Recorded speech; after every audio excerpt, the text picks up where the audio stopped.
So there's boundaries. Yes, there are. What if her wants exceed those boundaries? Then it's conversation time. Oh, communication. Mhm. Wow. I wanted to mention it, but Plutarch went ahead and did it. I usually, if it exceeds a certain amount, like if it's over, let's say 100, 150, like within that range, I always ask him. Because if he's in charge of the money, and this is what I would say to women, especially those of you ladies, where a man pays for most of the bills, and even if you work but your income is not significant and you don't contribute anything to pay off your expenses, it's like your money is your money, kind of. Then ask your husband if you want to make a big expense, because he is the one who will be paying it off, and if he doesn't agree, then don't buy it. You don't need He's it. the one, let me say it more clear. He's the one who's going to have to work Yes. and do labor. And, depending on his job, maybe sweat Yes. to pay it off. His sweat pays off her purchases. Mm-hmm. Right. So Elena asks, but she was trained that way, guys. Yeah. It didn't start that way. Yeah, I did it with my dad. My dad would always, he wouldn't give me money for stupid things. If it's something that would educate me, like he was big into courses. He wanted me to be smart for some reason. So, yeah, he would pay a lot for my education, for my language classes, for all of the trips that I took.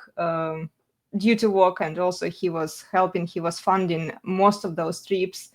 And yeah, he wouldn't give me money for some stupid things.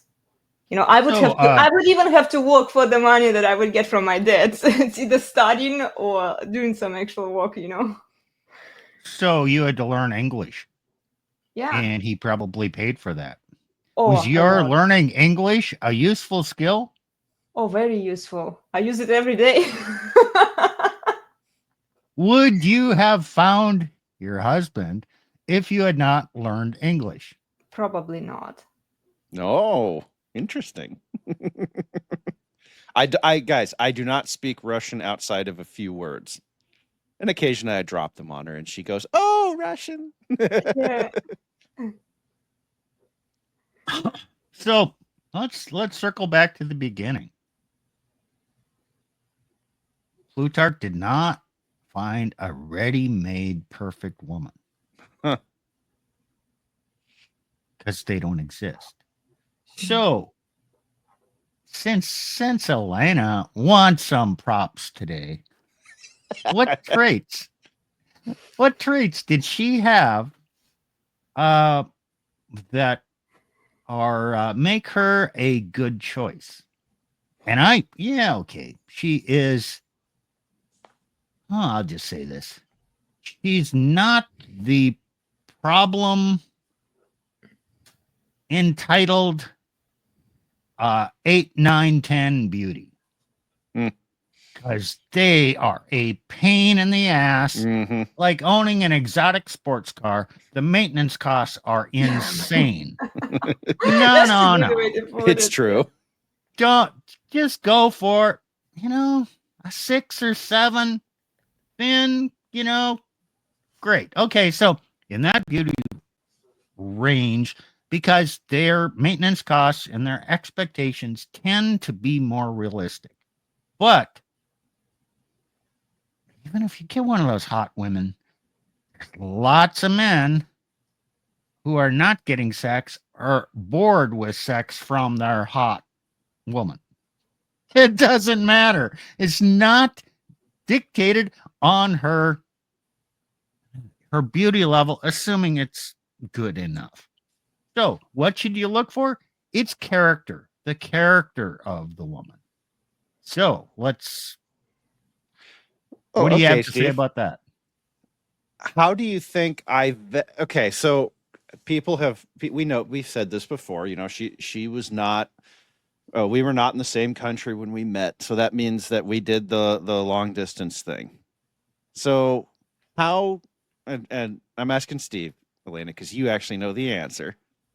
How do you think Elena demonstrated particularly this concept of self-discipline in the long distance relationship? You don't know the answer, so I'm kind of hanging you out I to dry don't here. know the answer. I'm saying, in general, you thought she was giving you honest answers. Character, she was not asking you for money. Mm, okay. And the third one, I would hope that you asked about her family and saw how she described her father. Oh, that's a complex. So that last one's a complex topic. Like, and that's not all of that story do we have permission to share. So, Okay. However, one of the things that showed up early on is she was actually very disciplined about keeping our, so we would talk almost every day.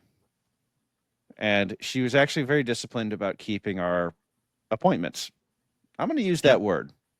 Now, and we wouldn't, every day was a negotiation.